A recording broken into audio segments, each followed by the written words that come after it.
pembelajar akuntansi, saya Rudianto yang telah memandu untuk mempelajari akuntansi selangkah demi selangkah, bagian demi bagian di dalam video-video tutorial sebelumnya, kembali menemani untuk melangkah lebih jauh dalam mempelajari akuntansi. Di dalam video ke-20 ini yang merupakan bagian dari rangkaian tutorial akuntansi dasar, kita telah masuk ke perusahaan dagang. Karena perusahaan dagang memiliki karakteristik yang berbeda dengan perusahaan jasa, maka cara mencatat transaksi di perusahaan dagang juga berbeda. Implikasinya, laporan keuangan perusahaan dagang juga tidak sepenuhnya sama. Di dalam video ini, kita akan belajar menyusun laporan keuangan perusahaan dagang. Supaya dapat memahami akuntansi perusahaan dagang dengan baik, menyimak dengan sungguh video ini hingga selesai sangat penting. Siklus akuntansi adalah urutan kerja akuntansi sejak awal hingga berakhirnya pekerjaan akuntansi. Siklus akuntansi dimulai dari transaksi yang ditunjukkan oleh berbagai dokumen transaksi. Berdasarkan berbagai dokumen transaksi seperti faktur, nota, kwitansi, dan sebagainya, dilakukan identifikasi dan pengukuran transaksi dan kejadian lain.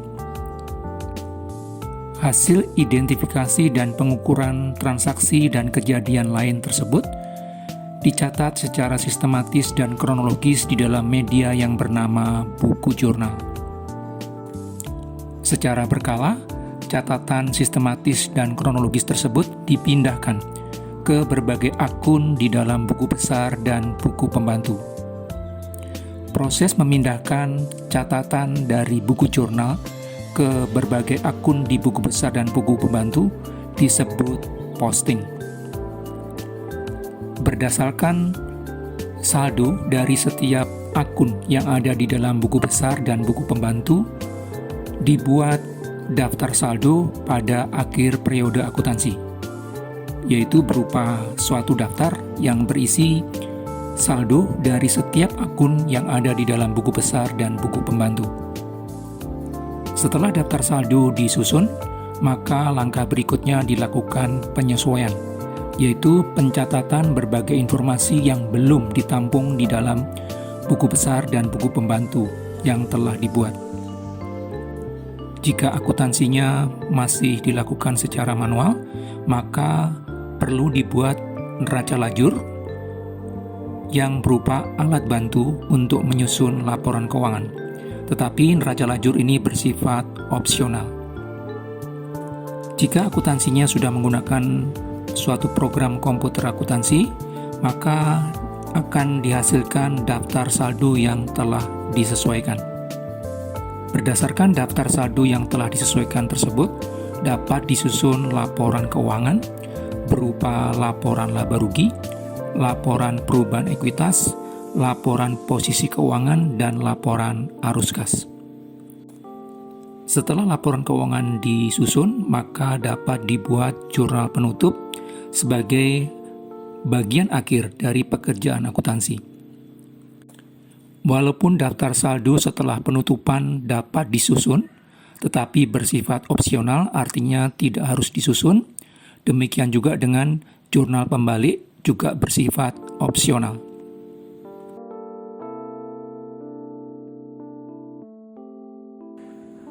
Setelah berbagai transaksi dicatat di buku jurnal dan diposting ke buku besar, lalu disusun daftar saldo pada akhir Mei, ternyata terdapat dua informasi yang belum dicatat, yaitu beban penyusutan aset tetap bulan Mei sebesar 3.200.000 dan hasil stok opnim yang menunjukkan jumlah persediaan pada akhir Mei sebesar 6 juta rupiah.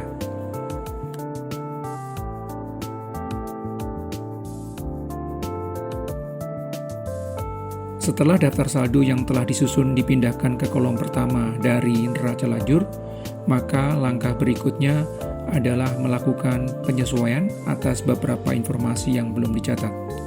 Informasi pertama adalah mencatat beban penyusutan aset tetap. Penyusutan aset tetap dicatat dengan mendebet akun beban penyusutan aset tetap sebesar 3.200.000 dan mengkredit akun akumulasi penyusutan aset tetap sebesar 3.200.000. Informasi kedua adalah hasil stok opname persediaan sebesar 6 juta dilakukan dengan mendebet akun persediaan sebesar 6 juta dan mengkredit akun yang sama sebesar 41 juta. Dan pada saat yang sama, akun ikhtisar laba rugi didebet sebesar 41 juta dan mengkredit di akun yang sama sebesar 6 juta rupiah. Kolom ketiga dari neraca lajur berisi laporan laba rugi yang terdiri dari dua elemen utama, penjualan dan beban pokok penjualan dan berbagai beban operasional perusahaan. Penjualan perusahaan sebesar 91 juta dicatat di sisi kredit, dikurangi dengan potongan penjualan sebesar 2.600.000 yang dicatat di sisi debit, dipertemukan dengan beban pokok penjualan dan berbagai beban operasional lainnya. Beban pokok penjualan dihitung dengan cara menjumlahkan persediaan awal sebesar 41 juta dengan pembelian sebesar 35 juta yang dikurangi dengan persediaan akhir hasil stok opname sebesar 6 juta akan menghasilkan beban pokok penjualan pada periode yang bersangkutan. Berbagai beban operasional seperti beban iklan, beban angkut, gaji, dan beban penyusunan aset tetap seluruhnya dicatat di sisi debit. Kolom kredit dari kolom ketiga ini berjumlah 97 juta, sedangkan kolom debit berjumlah 88.950.000. Selisihnya sebesar 8.050.000 merupakan laba usaha pada periode bersangkutan. Kolom keempat dari neraca lajur yang berisi perubahan ekuitas terdiri dari dua elemen utama, yaitu modal saham dan saldo laba. Karena tidak ada penerbitan saham baru di bulan ini, maka elemen yang akan berpengaruh adalah saldo laba. Saldo laba dihitung dengan menambahkan saldo laba pada awal periode dengan laba usaha pada periode tersebut dan menguranginya dengan dividen. Maka saldo laba pada awal Mei sebesar 90 juta ditambah dengan laba usaha pada bulan Mei sebesar 8.050.000 dikurangi dengan dividen sebesar 4 juta menghasilkan saldo laba pada akhir Mei sebesar 94.050.000 rupiah. Kolom kelima dari neraca lajur yang berisi posisi keuangan terdiri dari semua akun aset dan liabilitas dan ekuitas. Karena itu, semua akun aset dicatat di sisi debit, tetapi akumulasi dari semua aset tetap dicatat di sisi kredit. Pada saat yang sama, akun liabilitas yang hanya terdiri dari hutang usaha dicatat di sisi kredit. Kemudian akun ekuitas yang terdiri dari modal saham dan saldo laba dicatat di sisi kredit berdasarkan saldo terakhir di bulan Mei. Neraca lajur adalah alat bantu untuk menyusun laporan keuangan. Karena itu, setelah neraca lajur selesai disusun, maka langkah berikutnya adalah menyusun laporan keuangan. Penyusunan laporan keuangan dimulai dengan laporan laba rugi, di mana elemen utamanya adalah penjualan, beban pokok penjualan, dan beban operasional. Penjualan total sebesar 91 juta setelah dikurangi dengan potongan penjualan sebesar 2.600.000 menghasilkan penjualan neto sebesar 88.400.000 rupiah. Sedangkan beban pokok penjualan yang dihitung dengan cara menjumlahkan antara persediaan pada awal Mei sebesar 41 juta dengan pembelian sepanjang Mei sebesar 35 juta dan menguranginya dengan persediaan pada akhir Mei sebesar 6 juta menghasilkan beban pokok penjualan di bulan Mei sebesar 70 juta rupiah. Selisih antara penjualan dengan beban pokok penjualan menghasilkan laba kotor sebesar Rp18.400.000. Beban operasional yang terdiri dari beban iklan, beban angkut, beban gaji, beban penyusutan peralatan, beban penyusutan kendaraan, dan beban penyusutan bangunan berjumlah Rp10.350.000 dikurangkan dari laba kotor menghasilkan laba usaha sebesar Rp8.050.000. Setelah laporan laba rugi disusun, maka langkah berikutnya adalah menyusun laporan perubahan ekuitas. Karena perusahaan berbentuk perseroan terbatas, di mana elemen dari ekuitas adalah modal saham dan saldo laba, maka perubahan yang terjadi di dalam kedua elemen tersebut yang dilaporkan. Di sepanjang bulan ini tidak ada penerbitan saham baru, maka nilai modal saham pada awal dan akhir periode sama. Sedangkan saldo laba pada awal Mei bersaldo 90 ditambah dengan laba usaha sebesar Rp8.050.000 dikurangi dengan dividen di bulan tersebut sebesar 4 juta menghasilkan saldo laba pada akhir Mei sebesar Rp94.050.000. Penjumlahan dari modal saham dan saldo laba pada akhir Mei menghasilkan jumlah ekuitas sebesar Rp594.050.000.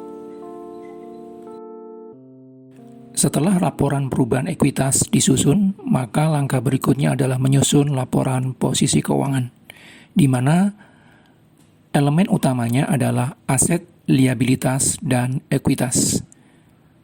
Aset perusahaan terdiri dari aset lancar dan aset tidak lancar.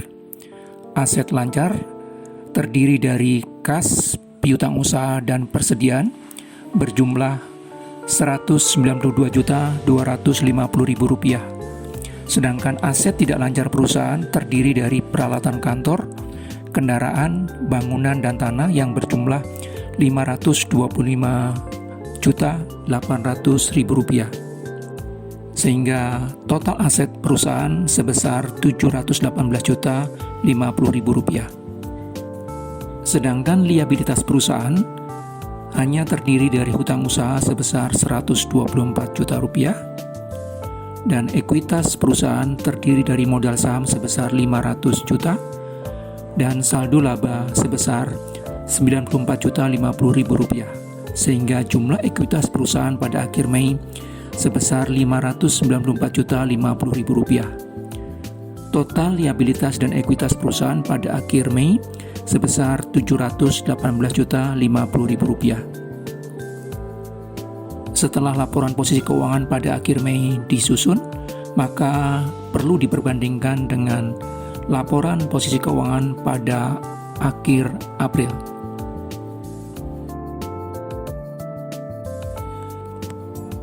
Jurnal penutup cukup dilakukan 1 tahun 1 kali untuk mengakhiri kegiatan akuntansi di dalam suatu periode tertentu. Di dalam ilustrasi ini menggunakan transaksi di bulan Mei hanya untuk menunjukkan bagaimana caranya mengakhiri kegiatan akuntansi di dalam suatu periode tertentu. Yang pertama kali dilakukan adalah dengan mendebet akun penjualan sebesar nilai yang tercantum di dalam laporan laba rugi dan mengkredit akun ikhtisar laba rugi.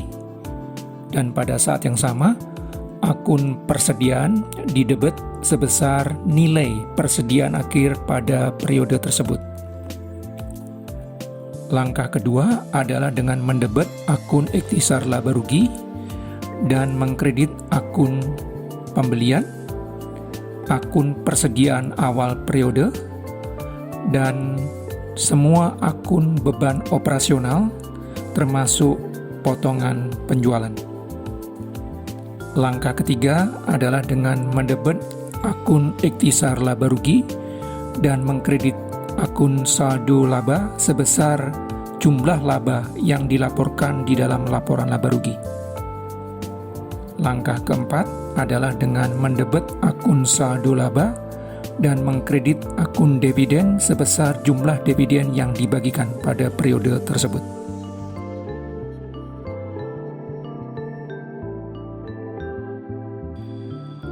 Jika mendapatkan manfaat dari video tutorial ini dan ingin terus bertumbuh di dalam pemahaman akuntansi, silahkan tekan tombol like, subscribe, dan loncengnya supaya mendapatkan pemberitahuan jika dikeluarkan video berikutnya. Sebagai praktisi dan pengajar akuntansi yang juga penulis berbagai buku akuntansi, materi tertulis dari video ini bisa didapatkan dari berbagai buku akuntansi yang saya tulis, khususnya pengantar akuntansi yang terbit di tahun-tahun yang berbeda.